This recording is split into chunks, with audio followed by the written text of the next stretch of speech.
you so much again for joining me on this channel. As always, I'm very grateful for all your previous views, likes, subscriptions and shares.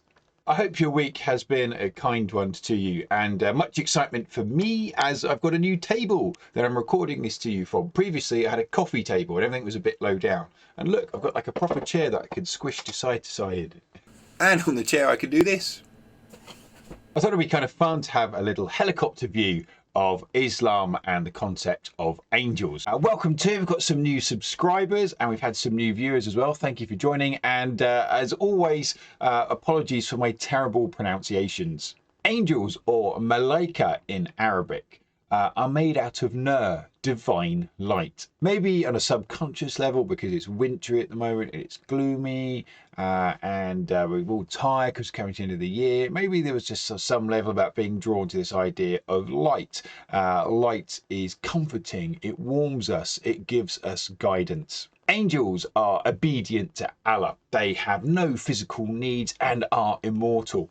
They also record human deeds, and sometimes when they need to communicate with the prophets, they take on human form.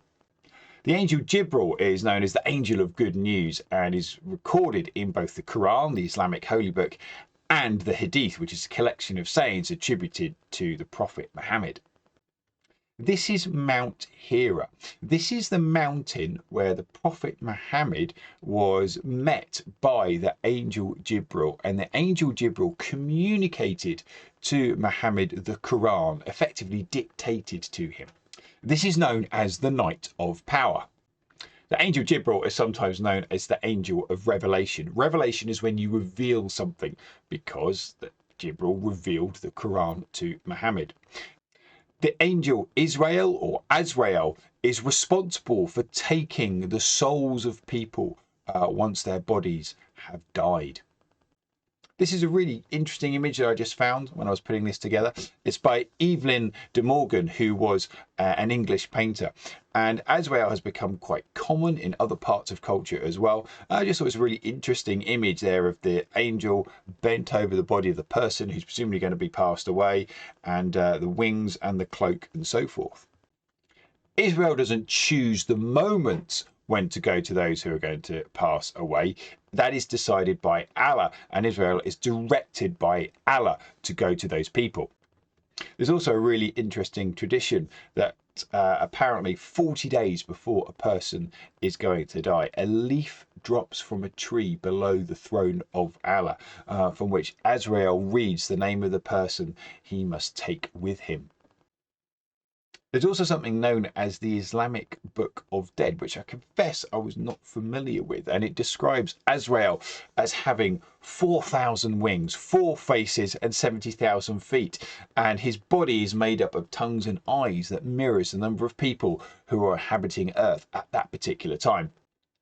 The angel Michael or Mikel is associated with natural phenomena such as rain, but is often bodied up with the angel Jibril. And there's an interesting legend that after Adam was created, both Michael and Jibril had to bow down and show their reverence towards Adam after being created by Allah. I love these little stories that spring up. There's another one as well that the angel Michael was so stunned and so shocked by the creation of hell that once he saw it, he never ever laughed again. There's a quote from the Quran which states, "Whoever is an enemy of God or his angels or his apostles or Jibril or Michael, verily God is an enemy of the unbelievers." So I think it shows you how important the status of angels are in Islam. This is the angel Israfil with a trumpet, and the trumpet on the first blast indicates that the day of judgment has arrived and all life is going to be destroyed.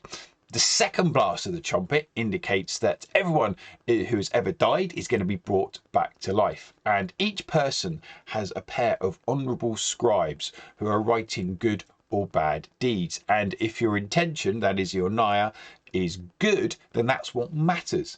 Even if the outcome is bad, that will still be recorded as something positive.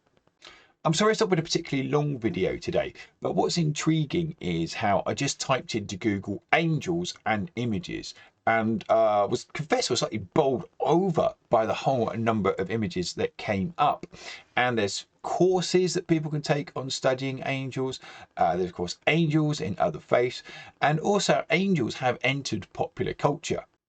I know I have barely scratched the surface, but I want to encourage you to have a look a bit deeper and find out a bit more perhaps about personal angels or guardian angels in Islam.